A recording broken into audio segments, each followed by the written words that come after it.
prepared for it. And for me, I feel that there's going to be a slim rule. Nigeria should be able to win this one, but it's really going to be a very difficult one because it's going to be a very interesting game. Those guys will bring their A game, and the Super Eagles should bring their A game as well. All right. As Nigerians, we want to see a good game, but of course, most important thing is for the Super Eagles to be victorious in that encounter. So we'll keep our fingers crossed, and of course, we'll be bringing you more updates from the camp of the Super Eagles. Everything is in tip-top shape, no injuries to report as we speak. So we wait to get more for you as we count down to that big game, Nigeria against Algeria.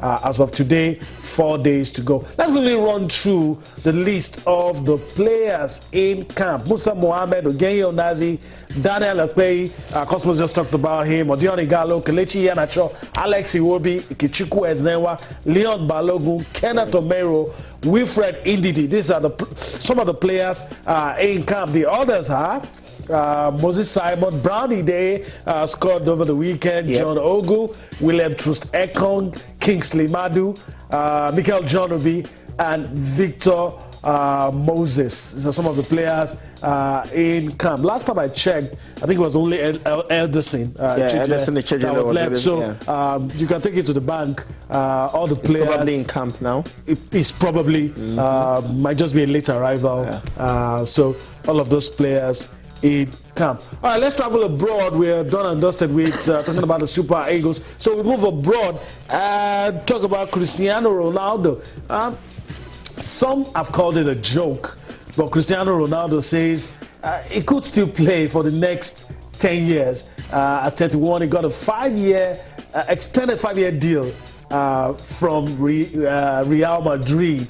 So a lot of people are wondering, but he also says it could last 10 more years. But the news Cosmos is that he's been voted the best player in La-liga. Yeah. And you know the problem, anytime you mention Cristiano Ronaldo, he wins something, somebody is going to mention the name Lionel Messi. Well, it's vice versa for the both of them. I mean, if the other two that you just mentioned, the Lionel Messi, if he was the one that won, someone else will say, exactly. What happened to Cristiano? But then Cristiano Ronaldo had a very good season. I mean, despite the fact that it was blighted by injury, had a very good season both for Real Madrid and for Portugal. And then winning the Di Stefano, Afonso San Stefano title. Alfredo Di Stefano? Yes, for the La Liga title means that it pretty much he had a very good year. Yeah, a whole lot of people want to argue that the fact that why not?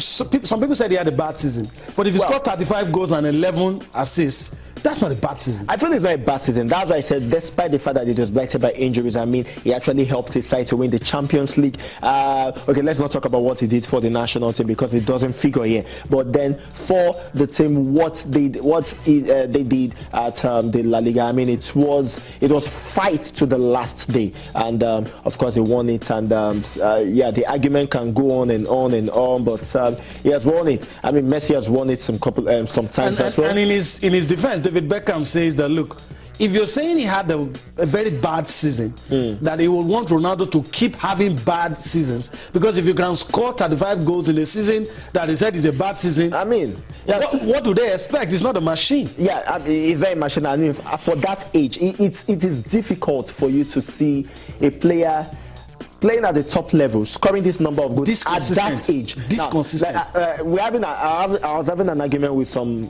people on the BVM today, and it was about the fact that Ronaldinho, when he got to this age, he has lost form, he has lost everything. I mean, he has lost that influence he used to have in football. I mean, it's very few of them that can have this kind of influence. Somebody like Ibrahimovic, and of course, very like Ronaldo. I mean, players like Thierry Henry didn't, when they got to 30, 31, they just faded out. But it shows that he's a very good player, he's very, very influential, and that is why Real Madrid actually gave him a 5-year contract. He's going to be playing at least till 36, maybe probably get some other years or that. But for me, he has maintained, he has maintained that for the last 10 years. Yes. He has maintained that consistency. And that's what you don't see. And the only person probably that is close is probably Lionel Messi. I'm not even saying being good, but maintaining that level to that level. And I mean, it's the players in that bracket that have won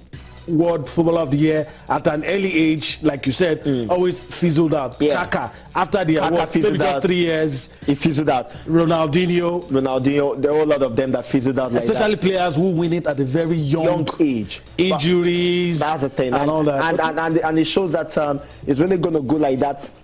That level is really going to be there for probably the 5 years that Real Madrid has given him.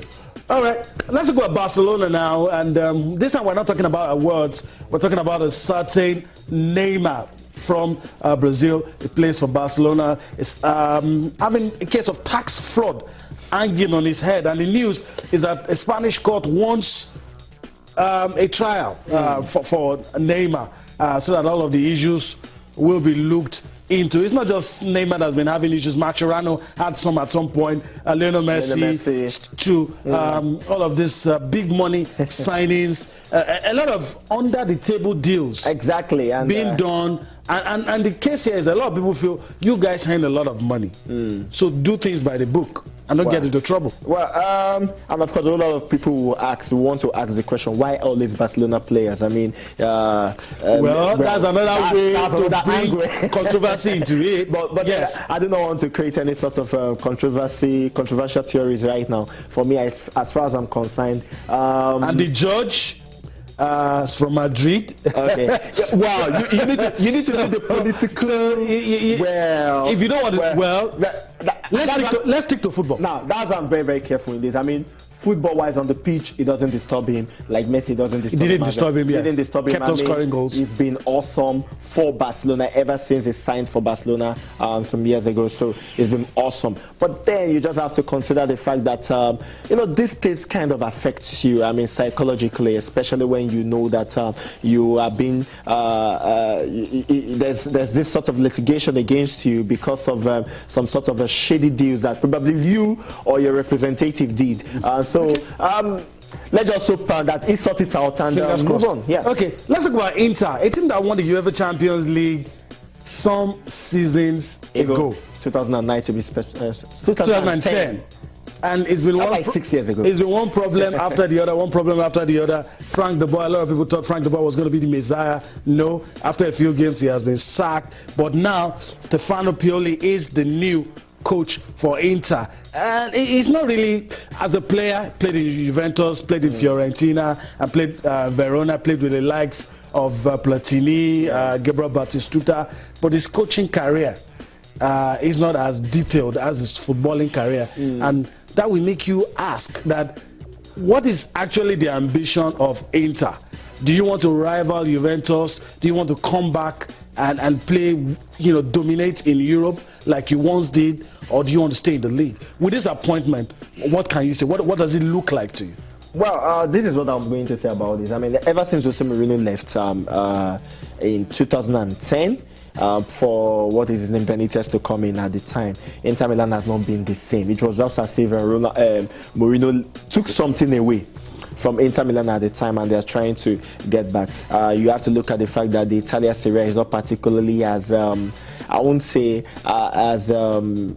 interesting, because it's actually interesting, but it's not particularly at the top, as demanding as maybe the English Premier League. I mean, the English Premier League, everybody wants to be there, despite the fact that the tight schedule and all that. So Inter Milan want to show. I mean, this is like the fourth coach in how many years? My question, Cosmos, is what does this appointment say about their ambition? Well, it shows that they want to move forward. It shows that they don't want to be stagnant. And what a whole lot of people, especially pundits like me, will want to ask is why Pioli? I mean, Pioli is a good coach. For me, as far as I'm concerned, if you have coached any team and you have some level of success, you're probably a good coach. But for the kind of level, I'm trying to be cagey here. Yeah, because let me just stop you right there.